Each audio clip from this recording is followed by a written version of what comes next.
When a priest noticed something strange and worrying about the appearance of a bride, he decided to take action. However, what was revealed was something shocking, something far beyond the priest's worst nightmares.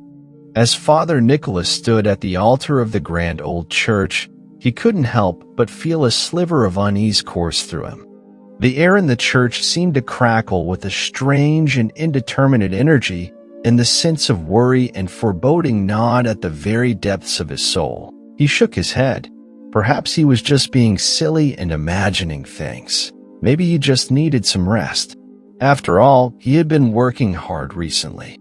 The particular day marked a momentous occasion of the marriage between Ronald and Rebecca, an event that had garnered immense attention in the close-knit community. Ronald, a tall and reserved man with piercing blue eyes, was well known throughout the village for his genuine kindness and unmatched carpentry skills.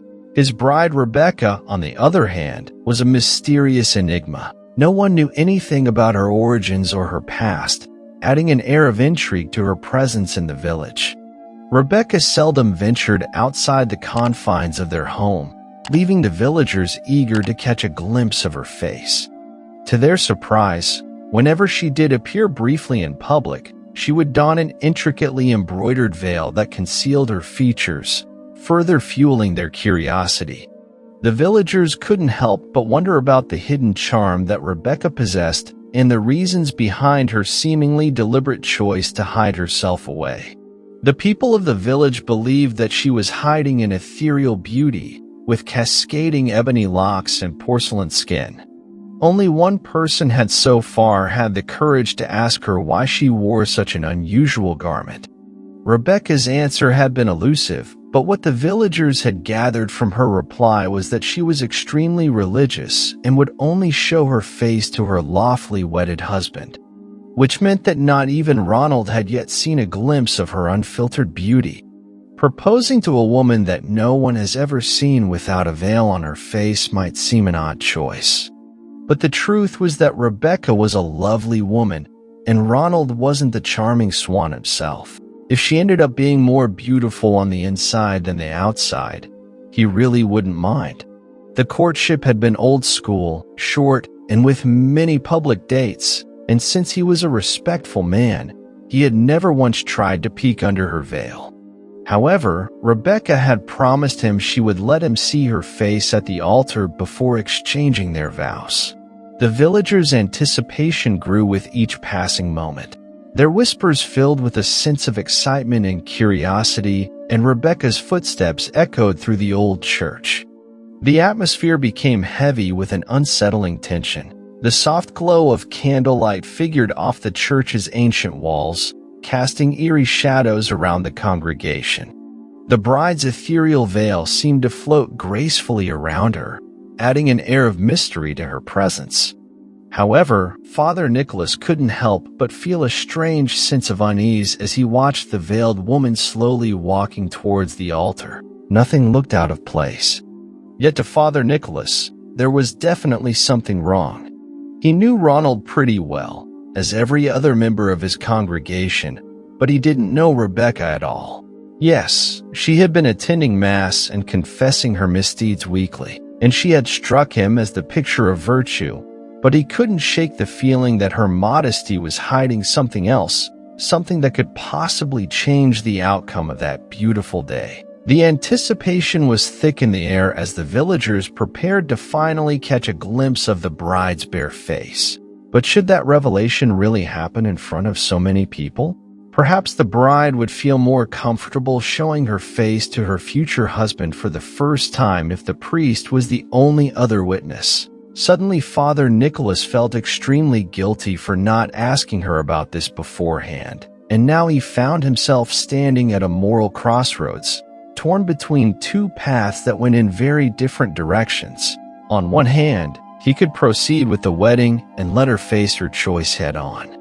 On the other hand, a strong intuition was warning him that something was amiss and that he would strongly regret not interfering. A deep-seated conviction coursed through his veins, urging him to listen to his instincts. Summoning all his courage, Father Nicholas cleared his throat and urged the bride and groom to come closer.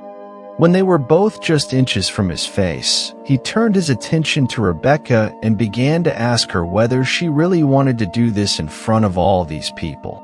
But something caught his eye mid-sentence, and he was left so speechless that his mouth was hanging open.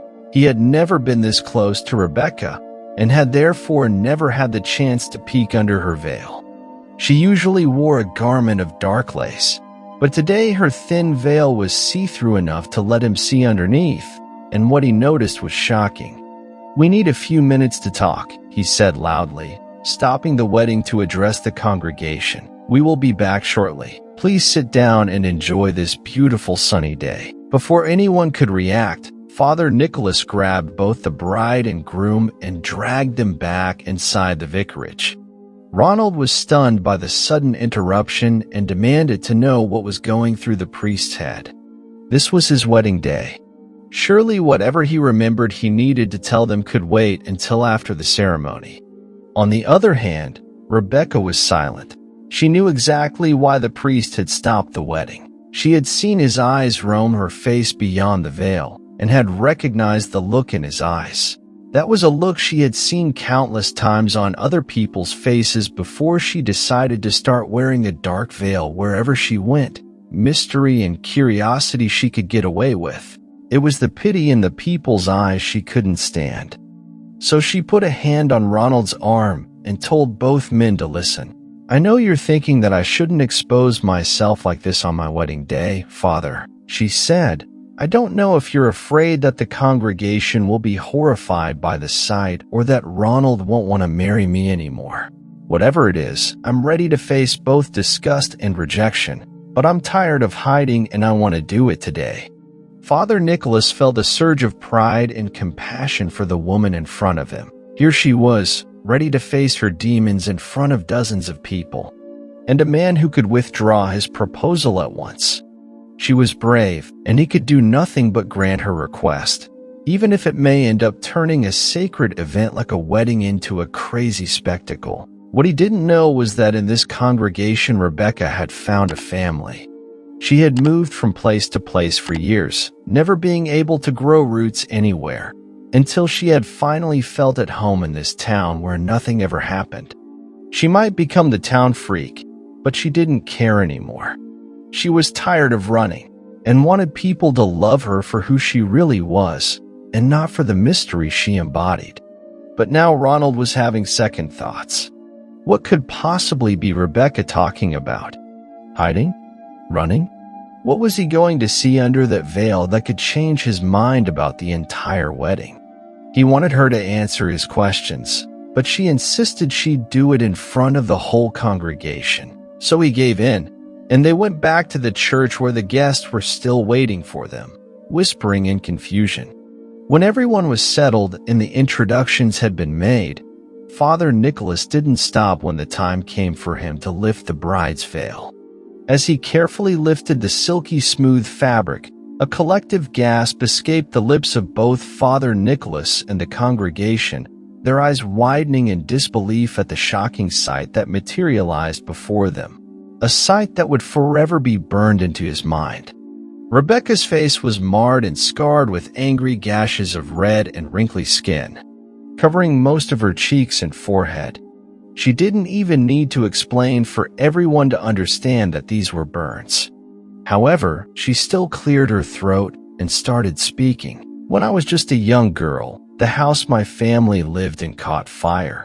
We had forgotten a burning candle, and the flame rose until it caught a curtain, then a carpet. When help came, it was too late. My parents and little brother perished in the fire. I was the only one who walked away.